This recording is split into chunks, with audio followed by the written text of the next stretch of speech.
Hello बच्चों, let's see the question. The question is phonetic classification is based on. तो यहाँ पे बोल रहा है जो phonetic classification है वो किस पे बेस्ड है. Option 1 is ancestral lineage of existing organisms. Option 2 is observable characteristic of existing organisms.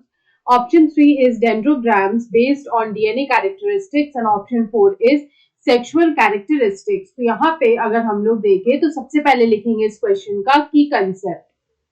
तो यहाँ पे की कंसेप्ट में हम लोग बात करेंगे अबाउट फेनेटिक क्लासिफिकेशन. तो यहाँ पे ये फेनेटिक क्लासिफिकेशन है क्या, तो अगर हम लोग यहाँ पे बात करें about this type of classification, तो ये जो फेनेटिक क्लासिफिकेशन है it is a part of numerical taxonomy. ये न्यूमेरिकल टैक्सोनॉमी का एक पार्ट है. तो यहाँ पे टैक्सोनॉमी में हम लोग किसी भी ऑर्गेनिज्म का नेमिंग करते हैं, आइडेंटिफिकेशन करते हैं और उसका क्लासिफिकेशन करते हैं. तो यहाँ पे ये जो क्लासिफिकेशन है which is phonetic classification, it is a part of numerical taxonomy. तो यहाँ पे अगर हम लोग बात करें अबाउट फेनेटिक क्लासिफिकेशन, तो यहाँ पे इसके हम लोग कैरेक्टरिस्टिक्स की बात करेंगे. तो ये जो फेनेटिक क्लासिफिकेशन है it is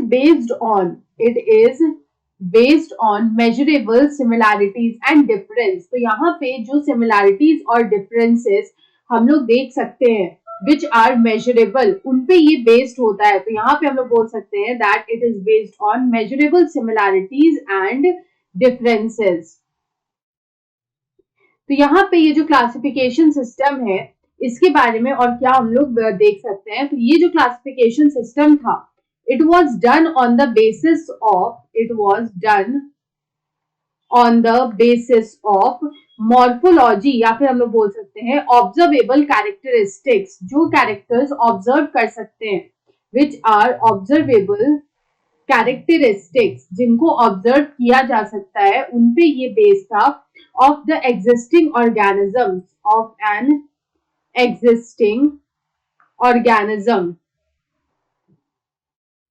उसके बाद ये जो क्लासिफिकेशन सिस्टम था इसमें हम लोग किस तरह के कैरेक्टर्स को देखे, तो यहाँ पे हम लोग देख रहे थे मॉर्फोलॉजिकल कैरेक्टर्स. तो मॉर्फोलॉजिकल जो होता है वो होता है एक्सटर्नल. जो एक्सटर्नल कैरेक्टरिस्टिक्स या जो एक्सटर्नल ट्रेट्स होते हैं उनको यहाँ पे देखा जाता है and these traits are observed. और इसी को ऑब्जर्व करके यहाँ पे जो क्लासिफिकेशन सिस्टम दिया गया it is the phonetic classification system.